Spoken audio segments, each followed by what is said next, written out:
Typically, if you draw a box and move it from here to there, it's not very exciting, but I'm going to do just that in order to show you some brand new features of the Altia Design 12 Timeline Pane. So, very first thing you want to do in Altia before creating an animation is group an object. So you create the animation on the group, not the primitive. And then you just want to click Add New Animation.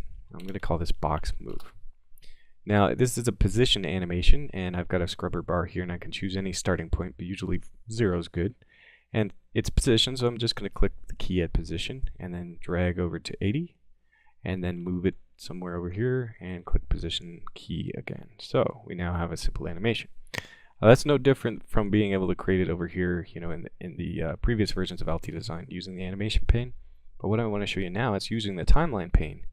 If I select the preceding key, that is the key that comes before the next one, and right-click that key, I can choose interpolation and choose things like ease in and bounce and other things like that. These are called tweens or behaviors or interpolation types, depending upon your terms that you might be used to. But that was just that quick and easy.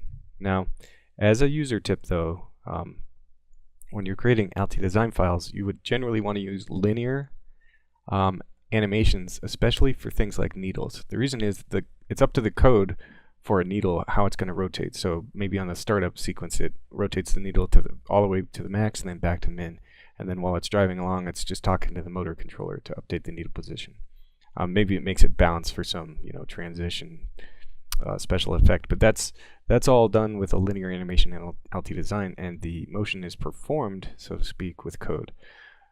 If you are making some sort of splash screen startup animation or something that's always going to look and perform a certain way with acceleration or bounce, then you can use this new feature right here in Altia Design, and the code doesn't have to worry about adding the acceleration after the fact.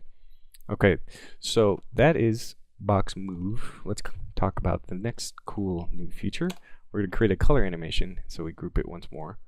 And basically, you could do color animations before, but I'll just call this box color fade, right?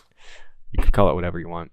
But basically, this is going to be a background colored animation. So we're going to choose state 0 and state 80 here, and just change the fill to some random color and create a key. Now this is the behavior you're probably used to seeing in previous versions, just a snap change.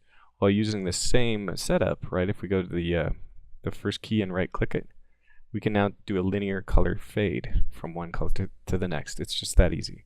There were ways to do color fades in Altia Design before Altia Design 12, as shown on support.altia.com, but this timeline configuration new to Altia Design 12 definitely makes it quicker and easier.